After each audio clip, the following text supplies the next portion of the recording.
Oh, good morning. This is what we're doing today. See? See the little arrow there? That's us, and that's the rain. Luckily, most of it is below us. We're getting like the very northern edge on it, but it's going to be raining probably for the next couple hours. Not hard, just little sprinkles, but enough to make us just want to stay in the camper right now. Which is fine, because we brought my laptop and we brought DVDs to watch, so we can do that. Alright, went outside, grabbed the coffee pot, and we're making a pot of coffee. Well, not yet, but we're going to make a pot of coffee. Alright, see you in a bit. Oh, good morning.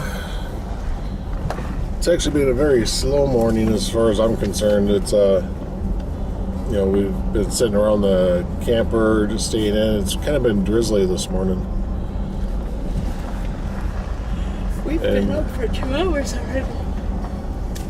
Yeah, we've been up for a couple hours. It's 8:30, and we've just been hanging around in the camper.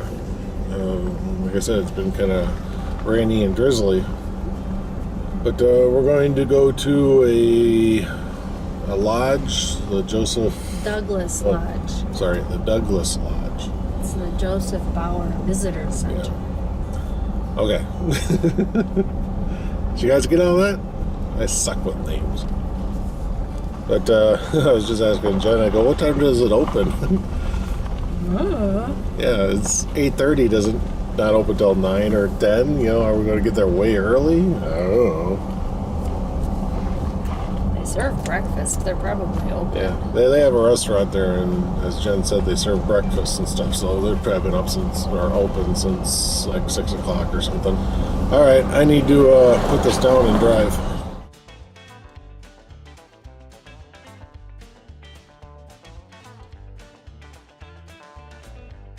How you doing, dear?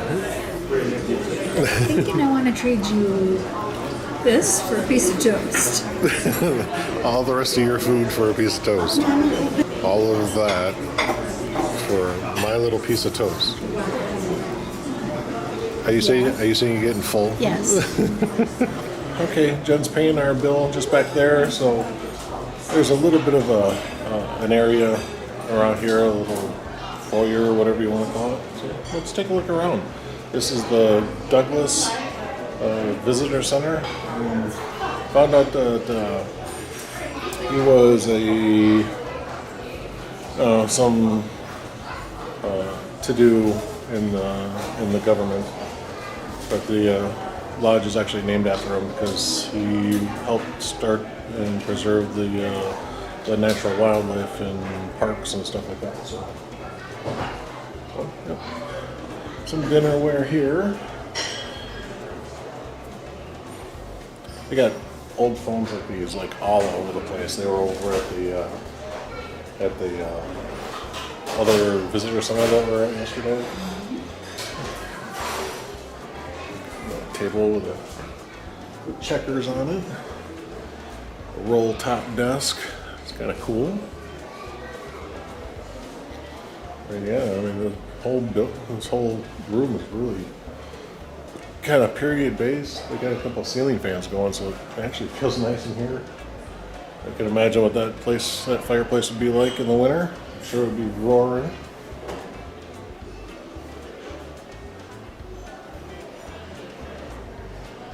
That is not Douglas. That is Brower, the one where the visitor center was actually named after.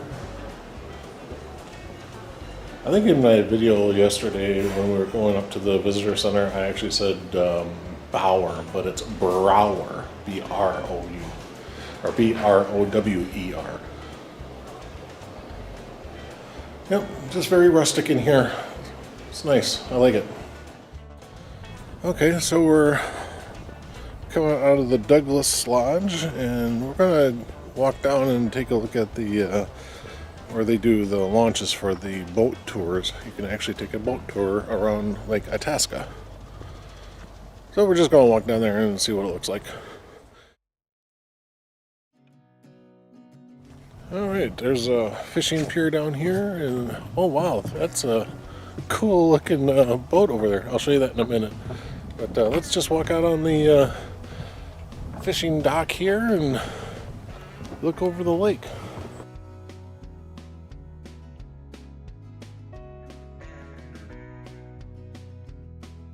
Okay, that over there is the cruise boat that will take us around the lake. I don't think we're going to do it now. We'll do it later, maybe even on another day. But we're just going to go down that pier and check it out.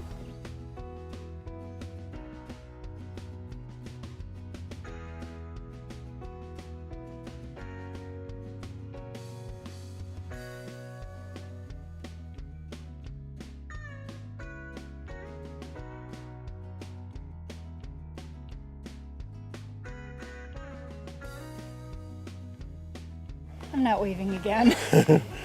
Oh, I'm recording now.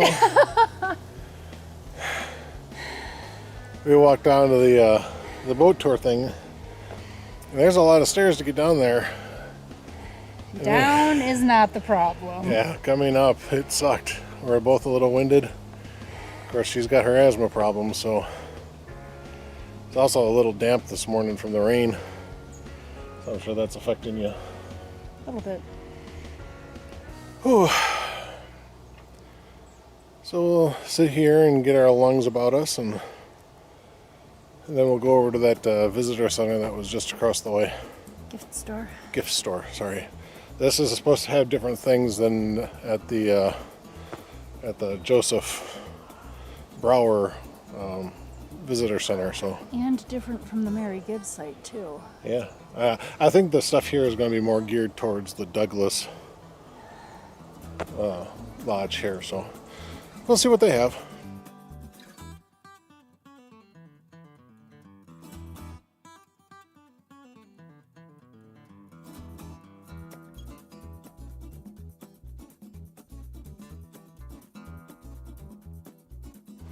Okay, so we were just on the what is that called, the Forest Inn.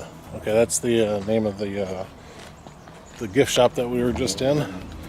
And they had this big, huge center map thing right in the main entry room. And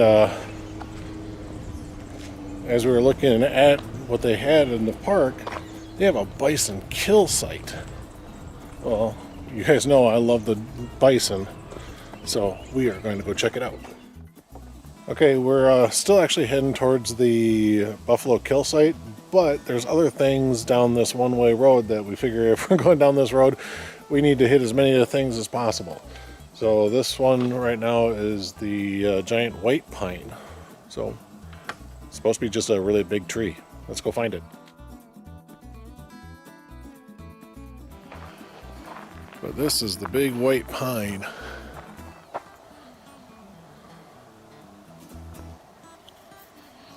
Actually, it looks like the top has broken off.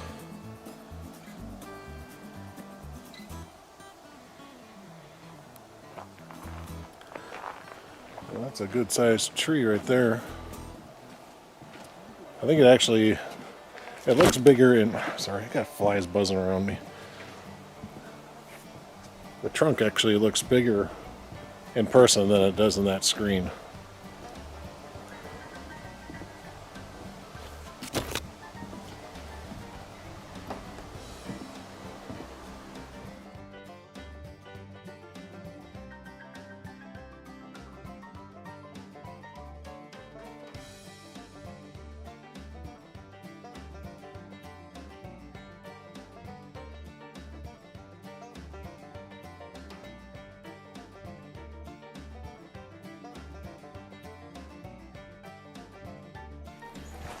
Okay, so we saw a sign that said that there was a giant red pine. It was formerly the largest in Minnesota. So we stopped to take a look at it. But I think it's down the road farther. But it's actually the parking lot we needed to get to the kill site. So we're walking down the trail. I don't know how far down we have to walk. I read on the little placard, I just read a little bit of it, saying that the site was actually found when they were making a road by the Nicollet Creek, and as they were digging, they came across spears and bison bones. So yeah, it's kind of interesting. I have no idea how far down this is down the trail here. So, but of course, we're stupid. We forgot our bug spray, and there's just tons of flies. I think the flies are worse than mosquitoes. Well, I don't know. At this point, I think the mosquitoes are giving the flies a run for their money. Was it? The mosquitoes are giving the flies a run for their money. And they're big mosquitoes. And they're big flies, too. True. All right. Let's move quick.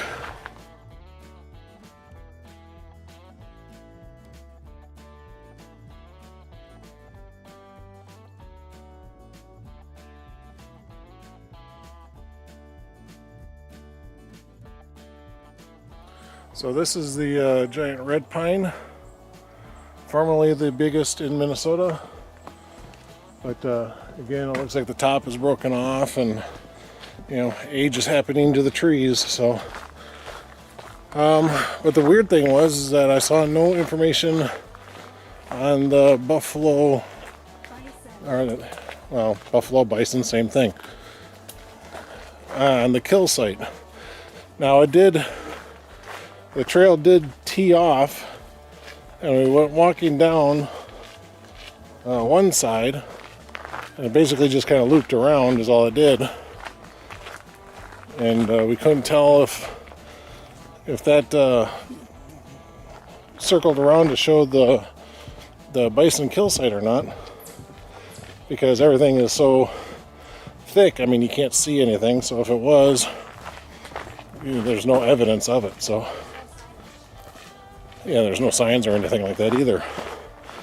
There was one for the giant red pine, but I would have imagined that there would have been one for the Buffalo Kill Site, I would assume. And they had one up here at the beginning of the trail. All right, well, let's go back to the car, get away from these flies and mosquitoes, and we'll just keep on going down this one-way road. We were kind of hoping that they would have a few things, at least I was hoping that they'd have a few things staged up, and make things look good. I mean, like I said, we came to that intersection in the trail, and we went to the right, and that teed into a platform.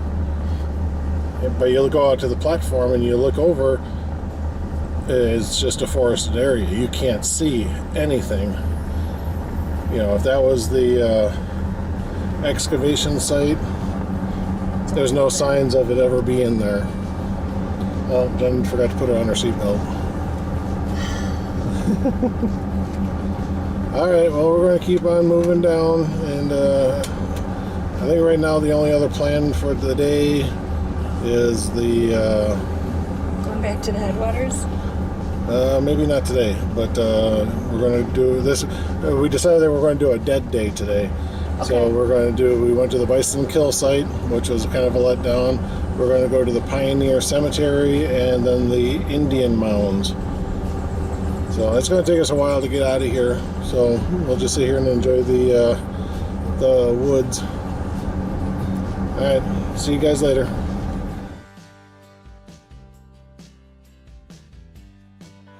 Okay, so we're here at the Pioneer Cemetery, continuing our Day of the Dead motif today. So it's not very far, it's just down this little path.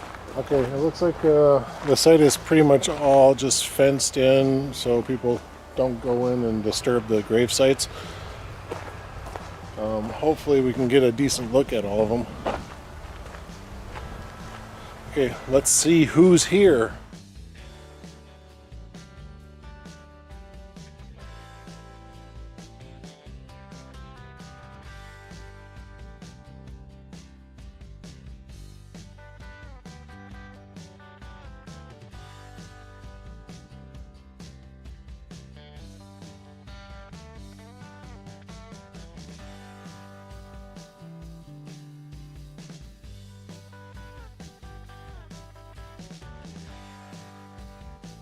So Jen was just reading a little informational placard over there that said that there's 14 people in the cemetery and half of them are children under 10? Under the age of 10. Hard life back then.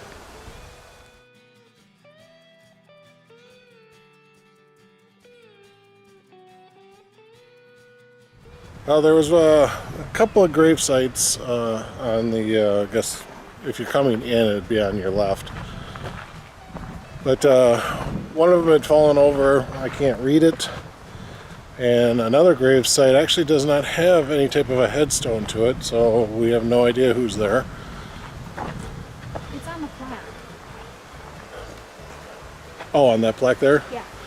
Well, I haven't looked at that plaque yet. So that's that informational plaque that Jen read. Took pictures of it. Oh, she took pictures of it. I haven't.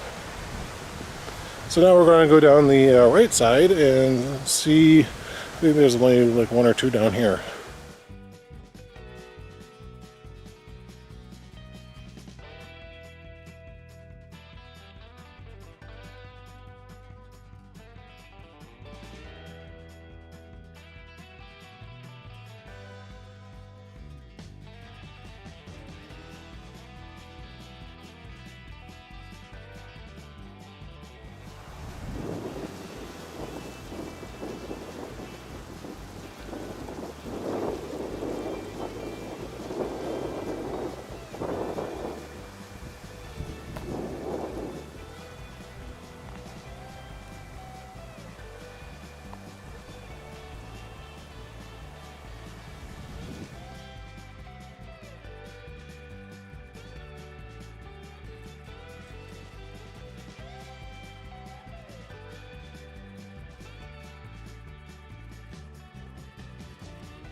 Not a bad overlook for dead people to have.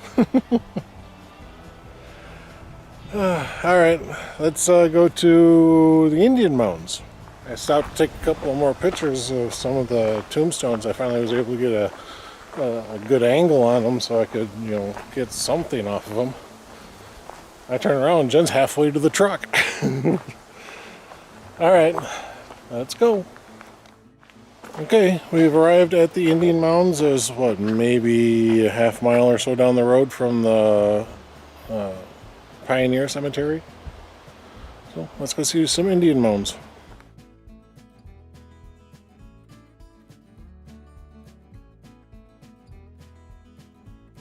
Okay, so this is almost as anticlimactic as the buffalo killing field, or whatever you want to call it. They don't do any landscaping around the mounds, so you don't know where they're at. They're all just covered in foliage and stuff. So by looking, I would say that I can't see now. That's an Indian mound right there. I think that's another one right over here. And as we were coming down the trail, we were walking right next to a long rise. But if you're not looking close enough, you can't really say for sure. Because, I mean, that's it right there. You can see how it kind of mounds up. And it actually extends all the way down the trail down that way. You're walking right alongside of it. But again, because of all the foliage, the trees and everything, you can't see them. So now in Beloit, we had the Beloit College, and they have Indian mounds all around the Beloit College. But they keep the grounds mowed and you can see them. But there are nearby parks where they do some mowing, but even their mowing kind of outlines the mound, so you can definitely see it.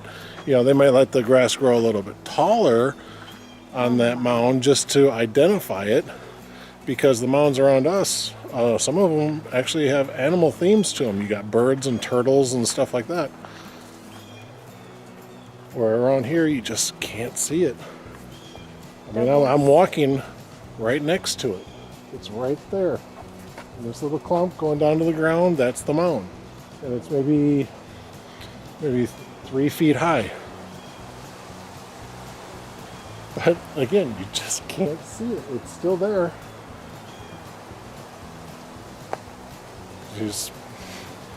Yeah, it's kind of sad in a way that the park's not doing better to show these off. I'm not talking, doing something that's going to destroy it or anything like that, but you got to accent it so people can actually see it. I mean, there could have been 10 more out here that we'll never see. But we're heading back to our campground to get some lunch. I think we're having tongue tacos for lunch. Yummy.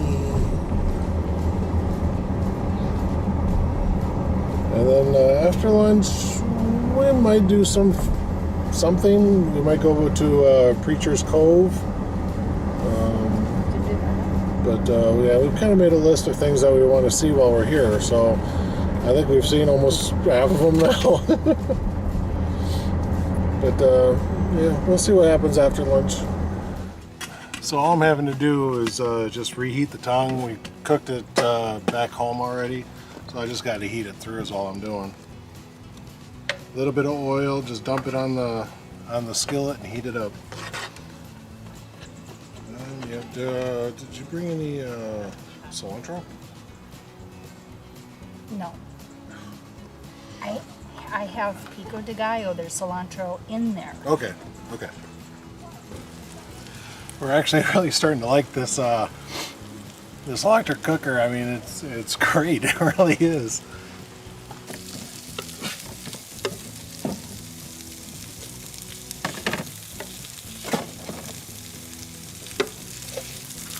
See, all that crusty golden brown stuff, that's what I'm looking for. Okay, got my meat all done up. Gonna wipe down my skillet real quick just to get off some of that grease and oil.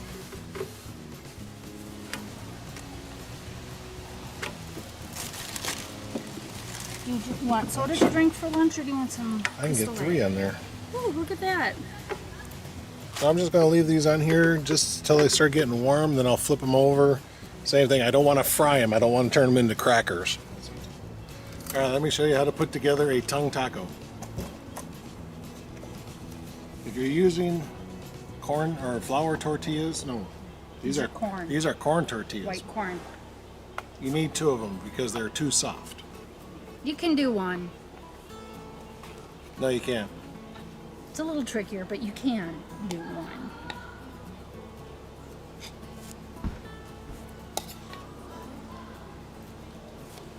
Now, if you've never had tongue before, it tastes like pot roast. It really does. Trust me on this. If you like pot roast, you're gonna love tongue. This is actually one of our family's favorite dishes. Okay, so I got my tongue on my tortillas. We got a little homemade pico de gallo, just onion, chilies, tomato, and cilantro. A little bit of lime juice. Oh, and some lime juice.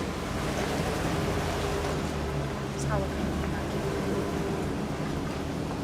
I suppose jalapeno is chili, isn't it? Yes, it is.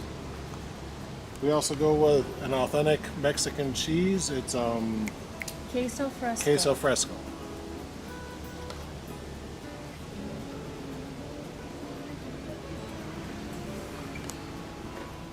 And then if you really want to help out the flavor, good squeeze of lime juice. Use real limes, don't buy the little bottle. There you go. Tongue taco.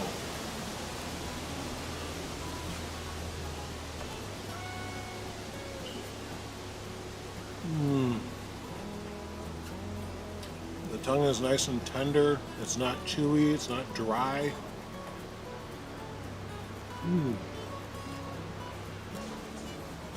Let me show you again.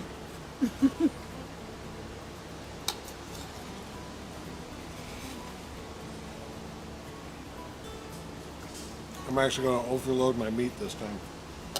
Just because we have so much of it. I'm double squeezing my limes, dear.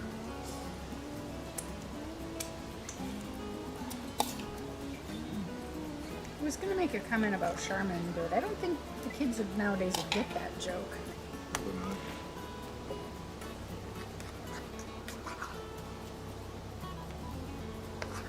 Do you guys understand the don't squeeze the Charmin joke? Let me know. Because I do. Which means we're showing our age. Yeah, I'm old. Third and final, I think. I'm already getting full. And for those of you that are sitting there going, ew, cow tongue, how can you eat that? You eat steak all the time. You eat hamburger all the time. What is it? It's cow. It's from a muscle. What is a tongue? It's muscle from a cow. Same thing, right? All right. Just get over it. See? Yummy, yummy, yummy, yummy.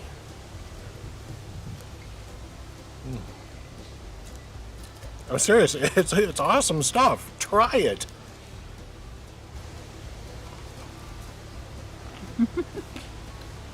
Mark is a happy camper. Yes, I'm happy. I'm camping. I'm a happy camper. We brought in some wine coolers. Shh! Don't tell the State Department, otherwise we could go to jail. But we brought in some wine coolers, and we got pina coladas, strawberry daiquiri, and I think it would be weird with the hard cream soda. yeah, I got a hard cream soda. Oh, that was good. That's I'll show you the bottle later. I think it's from Old Barrel. Oh, that was good stuff. I had 2 of them so far. I've got 4 left. And I'm sure she's going to take one of them. Well, I have to have at least one. Oh, Jen and I are pretty beat from our day so far. I mean, we're sleeping okay. It's just, I think Jen said she was a little cold last night. It was cold till I threw the sleeping bag on. But then I slept okay. Just kind of woke up early, and we've been doing a lot of running around today. So right now we're thinking it's just time to relax. So we're just going to sit here in the trailer. She's going to take a nap. I'm going to watch a movie. Yeah, that's about what we're doing right now. Especially after having that big lunch. Oh, 3 tongue tacos. She had 2 and a half. Because you triple dog dared me. I didn't do such a thing. But yeah, just going to lay here and just relax for a while. Mm-hmm. I think we need it. Yes, we need it. Jen and I came in here. We took a little siesta for a little bit. She had a good nap. We've probably been in here for probably about 2.5 hours. Yeah. Well, And Jen thinks 2. I'm thinking more like 2.5. But anyway, we woke up to. Well, we thought it was thunder at first, and then a car was going by. It's like, oh, must have just been the car. It was thunder. So right now, there's a little bit of rain coming down, but it's not super heavy, but it's also, we don't want to be outside in it either. So we're just going to sit in the cabin here, or in the trailer, and just, relax. I've already watched one movie. I kind of fell asleep during it. I thought you looked like you were sleeping. Yeah, I have brought my my laptop. I had it sitting on my chest, and I could see the screen. Excuse me. I had it sitting on my chest, and I could see the screen. But after a while, it was like I was getting tired, so I just laid the computer next to me. Yeah, I just closed my eyes, and I think I snoozed. I didn't really sleep all that long. Maybe. Yes, that's thunder. Maybe 10 minutes is all I slept. Not very long. I remember most of the movie. I've also seen that movie before. Yeah, I've seen that movie many times before. I was watching Wild Hogs. It's one of my favorite movies. What am I watching one of mine? One of the movies she picked, and I couldn't believe it, was Blazing Saddles. Can you believe that? I would have never guessed that she would pick that movie. I like that movie. It was either that or Airplane. Well, the rain didn't last long, but as you can see, it was quite a bit. Okay, got my fire going for dinner tonight, and that will be barbecue chicken tonight. Just gotta wait for the fire to burn down, get a good bed of coals down there. Dinner's ready. Mostly. Mostly. The green beans are still cooking. We used the New Wave oven to cook our biscuits. Cooked all the way through, nice. In less than 10 minutes. Yeah, less than 10 minutes. Probably what, about 7? 7 to 8. About 7. No, they're not homemade biscuits. They're just out of the can, you know what I mean. Hard cream soda. This stuff is like really good. Get this brand. You will not be disappointed.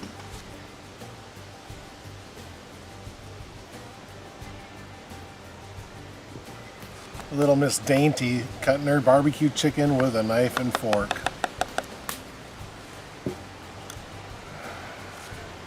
It's a lifelong thing.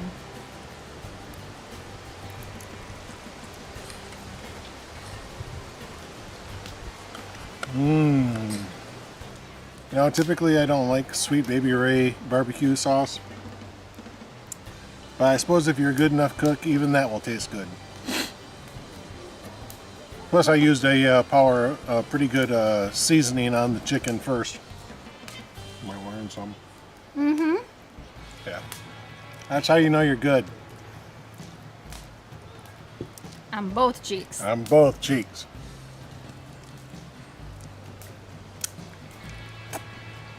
Running down the fingers.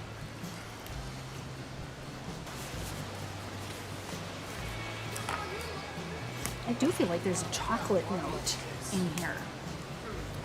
And the cream soda? Mm-hmm. That's just the malt.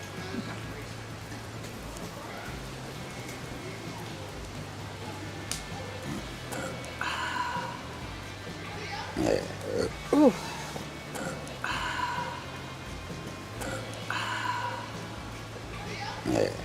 Ooh.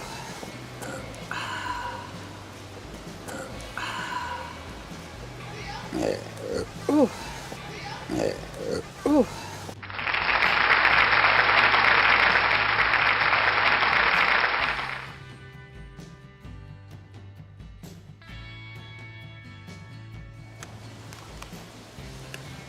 See, Mom, I eat my vegetables too.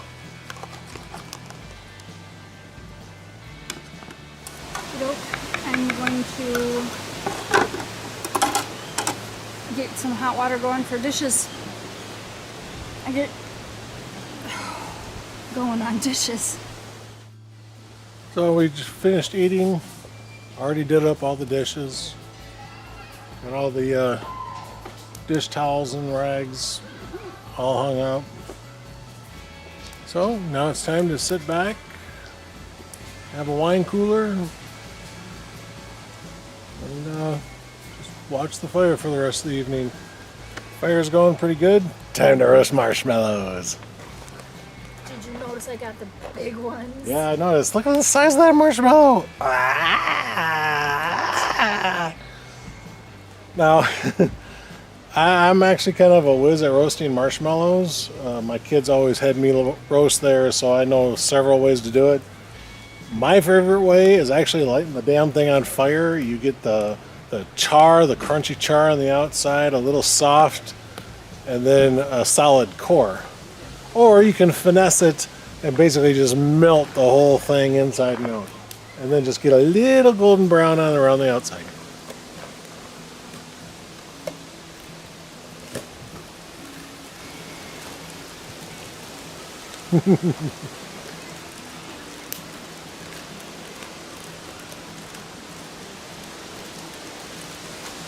I actually like that burnt char. I really do.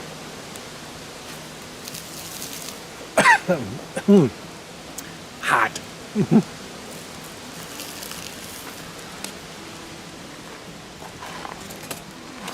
See what I mean?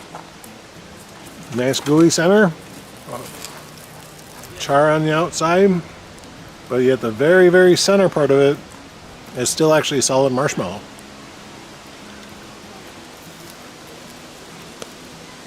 See, Jen's trying to finesse hers a little bit more. She wants just that golden brown color. Doing a damn good job of it, You are. too. That's a very damn good job of it. Clean off your fork, you just stick it in the fire and burn it off. Would you like to show YouTube? See, YouTube? Golden brown and delicious. But mine's better. Says him.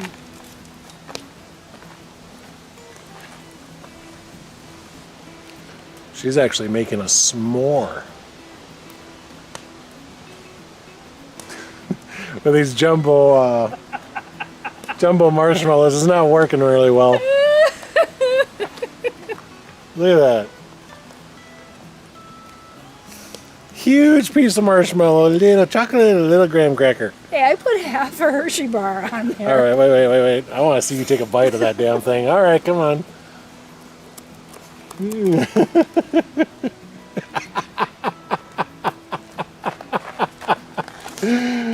Oh, that was awesome. Maybe you shouldn't have gotten the jumbos after all.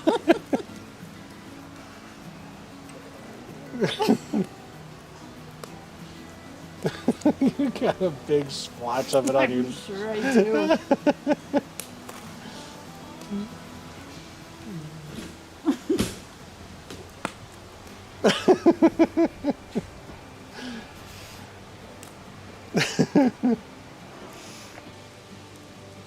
I've actually finessed a marshmallow so much that it was actually fully melted on the inside and not even brown on the outside.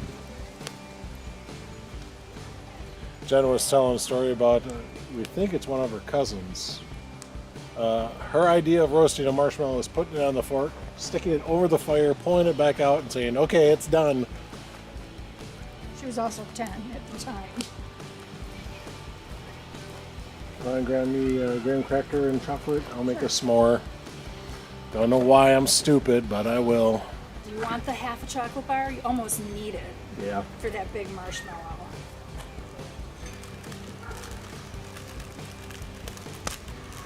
Now, do you want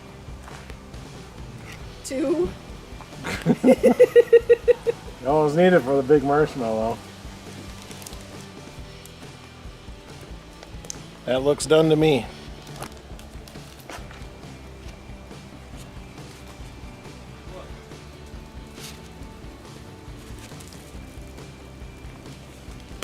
You look at that ooey gooey goodness right there.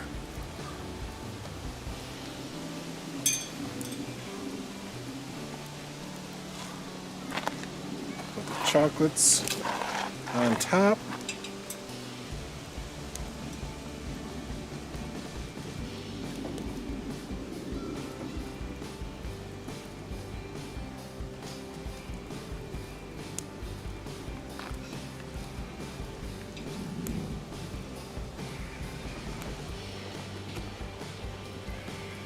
All right, here I go.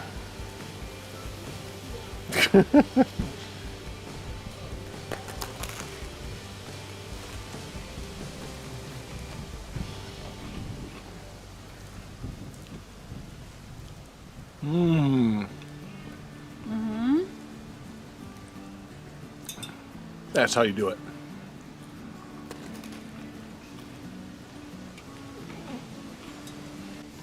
Jen's actually eating her toasted marshmallow better than she ate her s'more, kinda. Well, it's because the cracker compressed with the s'more so badly. It's split. Yeah, you gotta basically break the cracker up before you actually start really getting into anything. Yeah. But s'mores are still fun to eat. Usually I don't like eating s'mores because they get so messy. We're going to be on a sugar rush now. But you notice, I really don't have anything on me. Nothing on my shirt, nothing on my pants. Jen, how about you? How are you doing over there? I'm just giving her shit. Yeah, unfortunately it's working.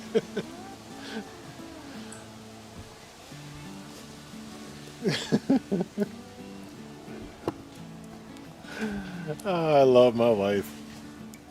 And truthfully, I think I'm done. Though those marshmallows are so huge, They are.